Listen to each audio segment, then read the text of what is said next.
السلام علیکم ورحمۃ اللہ وبرکاتہ۔ محترم ناظرین، تذکیر بالقرآن کے 90 ایپیسوڈ میں آپ کا استقبال ہے۔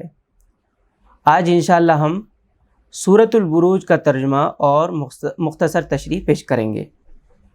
آئیے تلاوت سے ہم اس کا آغاز کرتے ہیں۔ اعوذ باللہ من الشیطان الرجیم، بسم اللہ الرحمن الرحیم۔ والسماء ذات البروج واليوم الموعود وشاهد ومشهود قتل أصحاب الأخدود النار ذات الوقود إذ هم عليها قعود وهم على ما يفعلون بالمؤمنين شهود وما نقموا منهم إلا أن يؤمنوا بالله العزيز الحميد الذي له ملك السماوات والأرض والله على كل شيء شهيد إن الذين فتنوا المؤمنين والمؤمنات ثم لم يتوبوا فلهم عذاب جهنم ولهم عذاب الحريق إن الذين آمنوا وعملوا الصالحات لهم جنات تجري من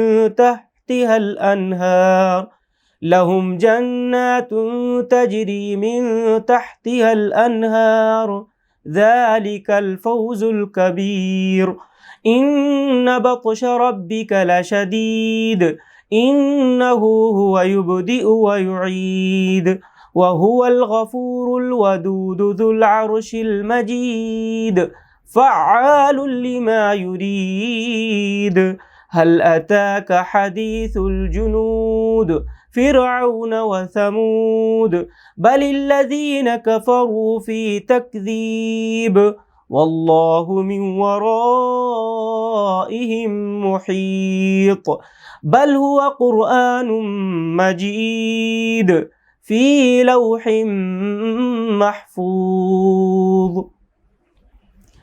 صدق اللہ العظیم۔ رب اشرح لي صدری ويسر لي امری واحلل عقدۃ من لسانی یفقهوا قولی۔ اللهم ارنا الحق حقا وارزقنا اتباعه وارنا الباطل باطلا وارزقنا اجتنابه اللهم وفقنا لما تحب وترضى۔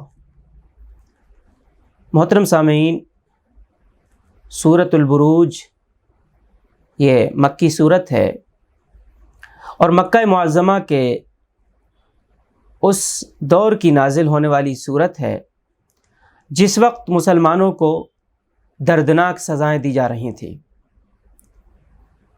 ان کو بہت زیادہ ظلم و زیادتی کا شکار بنایا جا رہا تھا، ان کو یہ تکلیفیں اس لیے دی جا رہی تھیں کہ وہ کسی نہ کسی طرح اپنے دین و ایمان سے پھر جائیں۔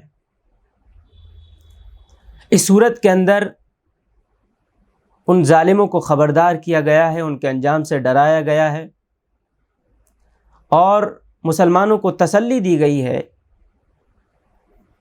کہ اگر وہ ثابت قدم رہتے ہیں تو ان کا جو اجر ہوگا، ان کا جو بدلہ ہوگا وہ جنت ہے۔ اس صورت کے اندر خاص واقعہ جو اصحاب الاخدود کا ہے اس کو بیان کیا گیا ہے۔ اصحاب الاخدود کھائی والے، اور اس قصے کے ضمن میں چند باتیں ذہن نشین کرائی گئی ہیں جو ہم کو سمجھ لینا ضروری ہے۔ پہلی بات تو جو ذہن نشین کرائی گئی ہے وہ یہ ہے کہ جس طرح اصحاب الاخدود اللہ تعالیٰ کی لعنت کے مستحق ہوئے، اسی طرح جو لوگ آج ظلم و ستم کر رہے ہیں، سزائیں دے رہے ہیں، طرح طرح کی تکلیفیں مسلمانوں کو دے رہے ہیں، ان کا بھی یہی حال ہونے والا ہے۔ جس طرح سے اصحاب الاخدود نے اللہ کی لعنت کو اپنے اوپر اور اس کی پھٹکار کے وہ مستحق ہوئے، اسی طرح سے یہ بھی اللہ کے مار کے مستحق ہو رہے ہیں۔ دوسری بات جو ذہن نشین کرائی گئی ہے وہ یہ ہے کہ جس طرح ایمان والے یعنی سخت تکلیفوں کے باوجود اپنے ایمان پر ڈٹے رہے اور جمے رہے۔ مسلمانوں کو چاہیے کہ سخت سے سخت اگر تکلیف دی جائے، ان کو سزائیں بھگتنا پڑیں، تو اپنے ایمان سے پھر نہ قبول نہ کریں، چاہے اس کے لیے ان کو اپنی جان ہی کیوں دینا نہ پڑ جائے۔ تیسری چیز یہ کہ جس خدا پر اہل ایمان اصرار کرتے ہیں اور کفار جس کا انکار کرتے ہیں، وہ بہت ہی زبردست ہے، وہ قدرت والا ہے، وہ حاکم ہے، وہ دونوں کے حال کو دیکھ رہا ہے، اور یہ بات یقینی ہے کہ کفار کو، ظالموں کو ان کے ظلم کا بدلہ دیا جائے گا۔ اسی طرح سے یہ بات بھی بالکل یقینی ہے کہ اہل ایمان کو اللہ تعالیٰ بہترین اجر سے نوازیں گے۔ اور یہ بات بتائی گئی کہ آج جو لوگ اپنی فوج، اپنی ٹیکنالوجی اور اپنے جتھوں پر غرور کر رہے ہیں، ان کے یہ جتھے کچھ کام آنے والے نہیں ہیں۔ فرعون کی مثال دی گئی، سمود کی مثال دی گئی کہ یہ بھی بڑی پاورفل تھے، ان کے پاس بھی بڑی طاقت تھی، لیکن اللہ تعالیٰ کے عذاب کا یہ شکار ہوئے۔ اور آخر میں یہ بات کہی گئی کہ جو لوگ اب قرآن کی تکذیب کر رہے ہیں، قرآن کو جھٹلایا جا رہا ہے، تو قرآن مجید کی جو باتیں ہیں وہ اٹل ہیں، اور جو باتیں قرآن مجید میں کہی گئی ہیں وہ پوری ہو کر رہیں گی۔ تو اللہ رب العزت ارشاد فرما رہے ہیں، قسم ہے مضبوط قلعوں والے آسمان کی اور اس دن کی جس کا وعدہ کیا گیا ہے، اور دیکھنے والے کی اور دیکھی جانے والی چیز کی۔ یہاں پر 3 قسمیں کھائی گئی ہیں، ایک برجوں والے آسمان کی، دوسرے روز قیامت کی جس کا وعدہ کیا گیا ہے، تیسرے قیامت کے ہولناک مناظر کی جس کو ساری مخلوق دیکھے گی۔ پہلی چیز اس بات پر شہادت دے رہی ہے کہ وہ قادر مطلق ہستی، جس کے ہاتھ میں سلطنت کا، کائنات کا نظام ہے، تو کیا مجال ہے اس انسان کی، اس حقیر اور اس ذلیل انسان کی، اس کے آگے کیا اوقات ہے؟ اس کی گرفت سے یہ بچ نہیں سکتا ہے جو اتنی عظیم الشان کائنات کو سنبھالے ہوئے ہے۔ کیا یہ انسان اس کی گرفت سے باہر نکل سکتا ہے؟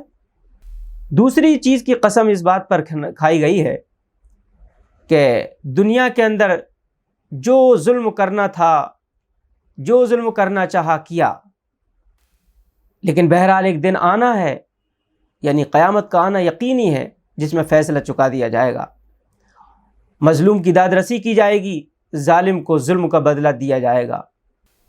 تیسری چیز کی جو قسم کھائی گئی ہے وہ اس بات پر کھائی گئی ہے کہ جس طرح آج جو ظالم ہیں اور جو مظلوم ہیں، اور ظالموں کو جس طرح سے آج مزہ آ رہا ہے ستا کر، جلا کر، تو کل قیامت کا دن وہ ہوگا کہ جب یہ جلائے جائیں گے تو ساری مخلوق ان کا تماشا دیکھے گی۔ تو یہ 3 قسمیں کھا کر اللہ تعالیٰ نے فرمایا کہ مارے گئے گڑھے والے۔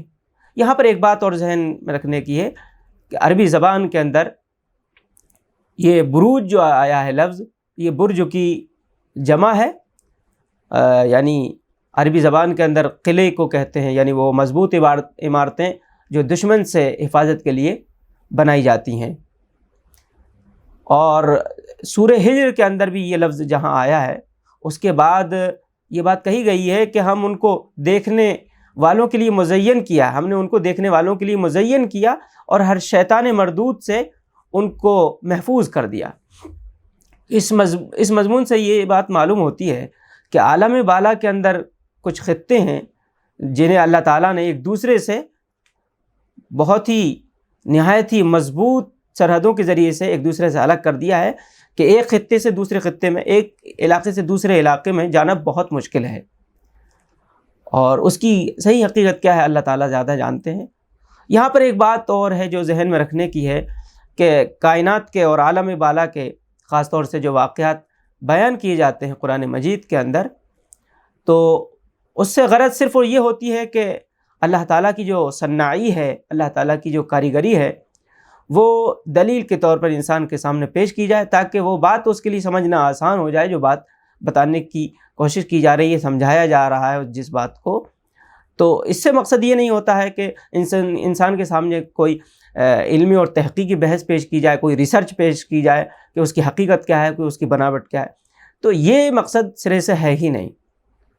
تو یہ جو فرمایا گیا، قسم ہے مضبوط قلعوں والے آسمان کی اور اس دن کی جس کا وعدہ کیا گیا ہے، اور دیکھنے والے کی اور دیکھی جانے والی چیز کی، یعنی دیکھنے والے جو مخلوق ہوگی وہ، اور یا دیکھی جانے والی چیز یعنی قیامت کے مناظر، ہولناک مناظر، کہ مارے گئے گھڑے والے، اس گھڑے والے جس میں خوب بھڑکتے ہوئے ایندھن کی آگ تھی، جبکہ وہ اس گڑھے کے کنارے پر بیٹھے ہوئے تھے، اور جو کچھ وہ ایمان لانے والوں کے ساتھ کر رہے تھے اسے دیکھ رہے تھے۔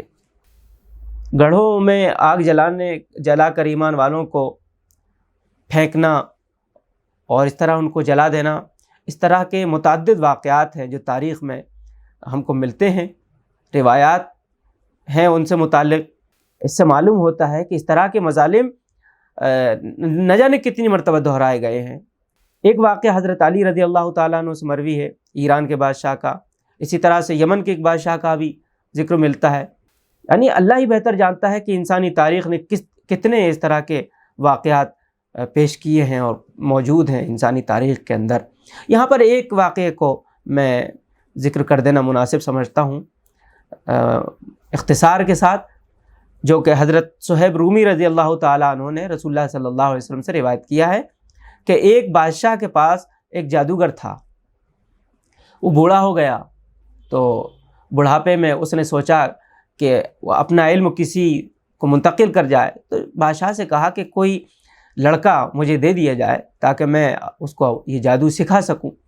تو ایک لڑکے کو بادشاہ نے متعین کر دیا اس جادو کو سیکھنے کے لیے۔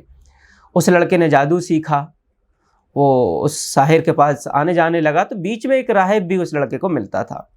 اس راہب کی باتوں سے وہ لڑکا متاثر ہوا اور توحید پرست ہو گیا، وہ ایمان لے کر آ گیا، اور اس کی تربیت سے وہ جو بیمار ہوتے تھے ان کو اللہ کی حکم سے وہ شفا یاب کرنے لگا، یعنی جو اندھے ہوتے تھے ان کو وہ بینا کر دیا کرتا تھا، کوڑھیوں کو تندرست کرنے لگا، یعنی اللہ کے اذن سے کرنے لگا یہ سب کچھ۔ بادشاہ کو جب یہ بات معلوم ہوئی کہ ایمان لے آیا ہے یہ لڑکا، توحید پرست ہو گیا ہے، تو اس نے سب سے پہلے تو راہب کو قتل کیا، اس کے بعد اس لڑکے کو اس نے مار ڈالنا چاہا، اس کے لیے کئی حربے، کئی طریقے اس نے اختیار کیے، لیکن وہ کامیاب نہیں ہو سکا۔ بالآخر لڑکے نے ہی کہا کہ اگر تو مجھے مارنا چاہتا ہے تو اس کا طریقہ یہ ہے۔ تو لڑکے نے یہ بات بتائی کہ پبلک میں بسم رب الغلام، یعنی اس لڑکے کے رب کے نام پر یہ کہو اور پھر مجھے مارو، میں مر جاؤں گا۔ تو بادشاہ تو تھا ہی غصے میں، اس نے یہی کیا، مجمع عام میں اس نے اس طرح سے لڑکے کو مارا۔ تو کہتے ہیں نا کہ الٹی ہو گئیں سب تدبیریں، کچھ نہ دوا نے کام کیا، مرض بڑھتا گیا، جوجی دوا کی۔ تو جو پبلک تھی، جو لوگ تھے، وہ اس لڑکے کے رب پر ایمان لے آئے، انہوں نے کہا کہ ہم تو ایمان لا رہے ہیں اس لڑکے کے رب پر۔ تو اس کے مصاحبوں نے، اس کے مشیروں نے بادشاہ کے یہ کہا کہ جس سے بچنا چاہتے تھے یہ تو وہی ہوا۔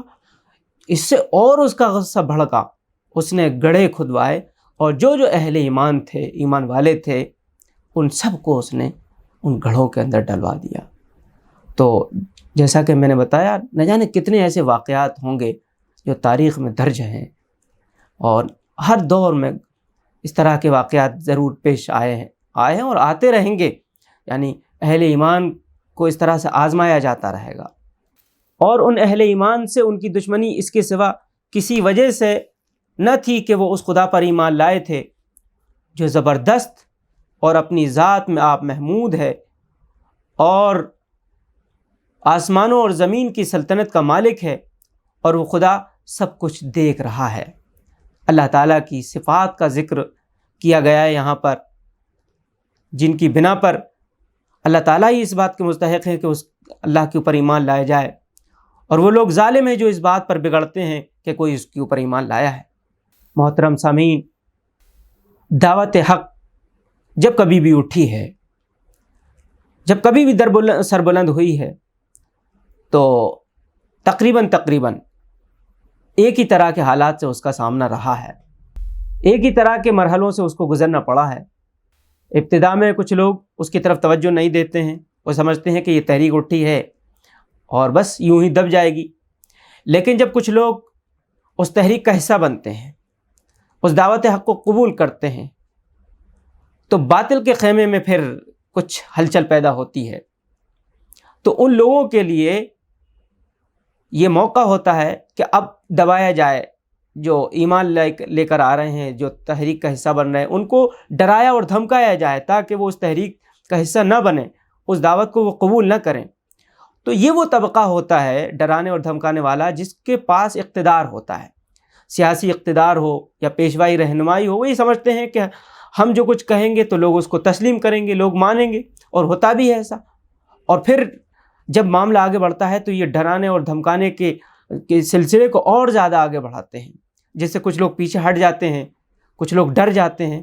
لیکن جو سچے اور پکے اہل ایمان ہوتے ہیں وہ کسی کا خوف نہیں کھاتے ہیں، وہ ڈرتے نہیں ہیں بلکہ وہ ڈٹ جاتے ہیں، اور پھر اللہ تعالیٰ ان کی مدد کرتا ہے۔ ان الذين قالوا ربنا الله ثم استقاموا تتنزل عليهم الملائكة الا تخافوا ولا تحزنوا وابشروا بالجنة۔ وہ ڈٹ جاتے ہیں، جم جاتے ہیں، تو پھر اللہ تعالیٰ کی مدد ان کے ساتھ شامل حال ہوتی ہے۔ کسی طرح کا خوف ان کو نہیں ہوتا ہے، کسی کا ڈر ان کو نہیں ہوتا ہے۔ تو پھر ظالم کے خیمے میں اور زیادہ گھبراہٹ پیدا ہو جاتی ہے، مخالفتوں کا طوفان اور بڑھ جاتا ہے، ظلم و زیادتیاں اور بڑھ جاتی ہیں، اور زیادہ ستایا جانے لگتا ہے۔ تو بظاہر ایسا معلوم ہونے لگتا ہے کہ جیت تو ان کی ہو رہی ہے، اور ظاہر میں تو اہل ایمان کمزور ہیں، ان کو ستایا جا رہا ہے، تکلیفوں کے اندر مبتلا کیا جا رہا ہے۔ تو ہار اور جیت بظاہر الگ معلوم ہوتی ہے، لیکن حقیقت اس کے خلاف ہوتی ہے۔ اگر وہ حقیقت ذہن میں رہے تو صحیح میں جیت کس کی ہوئی، ہار کس کی ہوئی، ہار کون رہا ہے، جیت کون رہا ہے، یہ معلوم ہو جائے۔ یعنی حقیقت یہ ہے کہ یہ جو زندگی ہے یہ ہمیشہ کی نہیں ہے، اور یہ جو حالات اور واقعات جو پیش آتے رہتے ہیں یہ بھی ہمیشہ رہنے والے نہیں ہوتے ہیں۔ ہر تنگی کے بعد آسانی ہوتی ہے، ان مع العسر یسرا۔ جو پریشانیاں ہیں وہ ہمیشہ پریشانیاں نہیں رہنے والی ہیں۔ تو حقیقت یہ ہے کہ رات کے بعد، تاریکی کے بعد صبح روشن ہوتی ہے اور ہونے والی ہے، اور یہی حقیقت ہے کہ جو آج اہل ایمان ہیں حقیقت میں وہی کامیاب ہے اگر وہ ثابت قدم رہتے ہیں۔ تو ان کے لیے اللہ تعالیٰ کے یہاں سکھ ہے، آرام ہے، سکون ہے، اور جو آج ظالم بنے ہوئے ہیں ان کے لیے دردناک عذاب تیار ہے۔ اور یہ جو دردناک عذاب ہے ان کے اپنے کرتوتوں کی وجہ سے ہے۔ انہوں نے گویا اپنے لیے خود جہنم بنائی ہے، النار ذات الوقود، خود اپنے لیے یہ اس کے مستحق ہوئے ہیں۔ انہیں آج معلوم نہیں ہے، حالانکہ یہ مارے گئے، غارت ہوئے، اللہ کی لعنت اور پھٹکار ہوئے ان پر۔ اور انہوں نے جو ظلم و ستم کیے ہیں وہ کس وجہ سے کیے ہیں اور کس وجہ سے کر رہے ہیں؟ صرف اس وجہ سے۔ ان کا جرم کیا ہے ان مسلمانوں کا، بیچاروں کا، کہ وہ ایک اللہ کو ماننے والے ہیں، وہ کوئی ان سے کچھ چاہتے تو نہیں، اقتدار نہیں چاہتے، مال و دولت نہیں چاہتے، تو پھر آخر ان کا جرم ہے کیا؟ ان کا قصور آخر کیا ہے؟ صرف یہ کہ ہمارا رب اللہ ہے، وہی حاکم ہے، وہی مدبر ہے، وہی منتظم ہے، وہی رازق ہے، وہی مالک ہے۔ ان کا قصور صرف اور صرف یہ ہے، وہ ہمارا ہی نہیں بلکہ وہ سب کا خالق و مالک ہے۔ یہ ان کا جرم ہے بس، جس کی وجہ سے ان کو ستایا جا رہا ہے۔ بہرحال ان کا پختہ ان باتوں پر یقین ہے، جس کی وجہ سے ان کے اندر، ان کے ایمان کے اندر پختگی آ جاتی ہے، تو وہ پھر کسی کے ڈرانے اور دھمکانے سے وہ پیچھے ہٹنے والے نہیں ہوتے ہیں، بلکہ اور ایمان کی ان کے دلوں کے اندر مضبوط ہوتا چلا جاتا ہے۔ البتہ جو لوگ ان کو راستے سے ہٹانے کی کوشش کر رہے ہوتے ہیں وہ اپنے آپ کو ہمیشہ کے عذاب کے اندر مبتلا کر رہے ہوتے ہیں۔ آگے اللہ رب العزت ارشاد فرما رہے ہیں، جن لوگوں نے مومن مردوں اور عورتوں پر ظلم و ستم توڑا اور پھر اس سے تائب نہ ہوئے، یقیناً ان کے لیے جہنم کا عذاب ہے۔ یعنی توبہ وہ دروازہ ہے کہ جس سے بڑے بڑے گناہ معاف ہو جاتے ہیں۔ توبہ وہ چیز ہے کہ بڑے بڑے گناہ کرنے کے باوجود انسان اللہ کی رحمت کا مستحق ہو جاتا ہے، اور ایسا ہو جاتا ہے جیسے اس نے کوئی گناہ کیا ہی نہیں. التائب من الذنب کمن لا ذنب لہ، یعنی گناہوں سے توبہ کرنے والا ایسا ہے جیسے اس نے گناہ کیا ہی نہیں. اور اللہ تعالیٰ تو توبہ کرنے والوں سے بہت خوش ہوتے ہیں. تو یہ وہ لوگ ہیں جنہوں نے ظلم و ستم کیے اور پھر ان کو توفیق نہیں ہوئی کہ یہ اپنے گناہوں کی توبہ اللہ تعالیٰ سے کرتے. یقیناً ان کے لیے جہنم کا عذاب ہے اور ان کے لیے جلائے جانے کی سزا ہے. جو لوگ ایمان لائے اور جنہوں نے نیک عمل کیے، یقیناً ان کے لیے جنت کے باغ ہیں جن کے نیچے نہریں بہتی ہوں گی. یہ ہے بڑی کامیابی. آگے فرمایا در حقیقت تمہارے رب کی پکڑ سخت ہے، وہی پہلی بار پیدا کرتا ہے اور وہی دوبارہ پیدا کرے گا، اور وہ بخشنے والا ہے، محبت کرنے والا ہے، عرش کا مالک ہے، بزرگ و برتر ہے، اور جو کچھ چاہے کر ڈالنے والا ہے. یہ بخشنے والا ہے، یہ کہہ کر ایک امید دلائی گئی ہے کہ اگر کوئی اپنے گناہوں سے باز آ جاتا ہے، توبہ کر لیتا ہے، تو اللہ کی رحمت بہت وسیع ہے، وہ اس کو اپنے دامن میں لے لے گی. لیکن جو اپنی غلطیوں کے پر اصرار کرے، ہٹ دھرمی اختیار کرے، تو پھر اللہ تعالیٰ کی پکڑ بھی بڑی سخت ہے. اور جو فرمایا گیا کہ محبت کرنے والا ہے، یہ کہہ کر یہ بتلایا گیا ہے کہ اللہ تعالیٰ اپنی مخلوق سے کوئی دشمنی نہیں کرتا ہے، اس کو دشمنی نہیں ہے. اللہ تعالیٰ کو کوئی عداوت نہیں ہے کہ خواہ مخواہ اس کو عذاب کے اندر مبتلا کرے، خواہ مخواہ اللہ تعالیٰ تکلیف دے، بلکہ جس مخلوق کو اس نے پیدا کیا ہے وہ تو اس سے بہت زیادہ محبت کرنے والا ہے. اور صرف سزا تو وہ اسی کو دیتا ہے جو سرکشی اختیار کریں، جو باغیانہ روش اختیار کریں، جو حد سے تجاوز کرنے والے ہیں، اللہ ان کو سزا دیتا ہے. اور یہ جو فرمایا کہ مالک عرش کہہ کر انسان کو یہ احساس دلایا گیا ہے کہ سلطنت کائنات کا فرما روا وہی ہے، اس سے سرکشی کر کوئی بچ نہیں سکتا ہے، کوئی بھاگ نہیں سکتا ہے، اس لیے کہ وہ بہت زبردست ہے. اور فرمایا گیا کہ بزرگ و برتر، یعنی بزرگ و برتر کہہ کر انسان کو متنبہ کیا گیا ہے کہ وہ ایسی ہستی کے مقابلے میں کس طرح سے گستاخی کا رویہ اختیار کرتا ہے.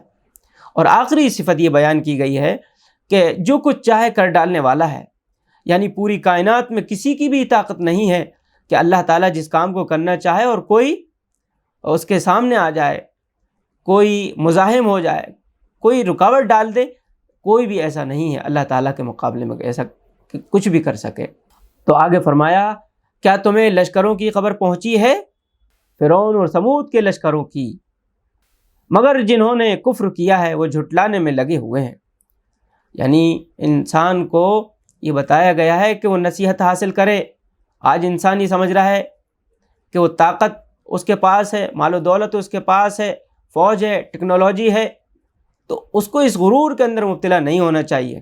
فرعون کو دیکھ لے کہ فرعون نے اب تو اپنے رب ہونے کا دعویٰ کیا تھا اور یہ سمجھتا تھا کہ اس زمین پر میرا ہی حکم چلنا چاہیے، لیکن اللہ تعالیٰ نے کس طرح سے اس کو پٹک پٹک کر مارا. اور اللہ تعالیٰ نے حضرت موسیٰ علیہ السلام کو اور ان کی قوم کو کس طرح سے نجات دی. قوم ثمود یہ بڑی زبردست قوم تھی، ٹیکنالوجی کے معاملے میں بہت آگے قوم تھی، بڑی طاقتور قوم تھی، بہت ہی پاورفل، لیکن اللہ تعالیٰ کے عذاب کا شکار ہوئی. تو عبرت حاصل کرنا چاہیے، یعنی اپنے جتھوں پر، اپنی طاقت پر انسان کو غرور نہیں کرنا چاہیے. مگر جنہوں نے کفر کیا ہے وہ جھٹلانے میں لگے ہوئے ہیں، حالانکہ اللہ نے ان کو گھیرے میں لے رکھا ہے. یعنی انسان اللہ کی پکڑ سے باہر ہے ہی نہیں. ان کے جھٹلانے سے اس قرآن کا کچھ نہیں بگڑتا، بلکہ یہ قرآن بلند پایا ہے، اس لوح میں نقش ہے جو محفوظ ہے. یعنی قرآن مجید کے اندر جو باتیں لکھی گئی ہیں، قرآن مجید کے اندر جو باتیں بتائی گئی ہیں، وہ خدا کی اس لوح محفوظ میں ثبت ہیں، جس کے اندر کوئی رد و بدل نہیں ہو سکتا. جو بات اس میں لکھ دی گئی ہے وہ پوری ہو کر رہنے والی ہے. تمام دنیا مل جائے اور مل کر پوری دنیا، سارے انسان مل کر، پوری دنیا مل کر اس کی جو چیزیں ہیں ان کو جھٹلا نہیں سکتے ہیں. اس کے اندر کسی طرح کی تبدیلی اگر کوئی کرنا چاہے تو نہیں کر سکتا ہے. وآخر دعوانا ان الحمد للہ رب العالمین. والسلام علیکم ورحمۃ اللہ وبرکاتہ.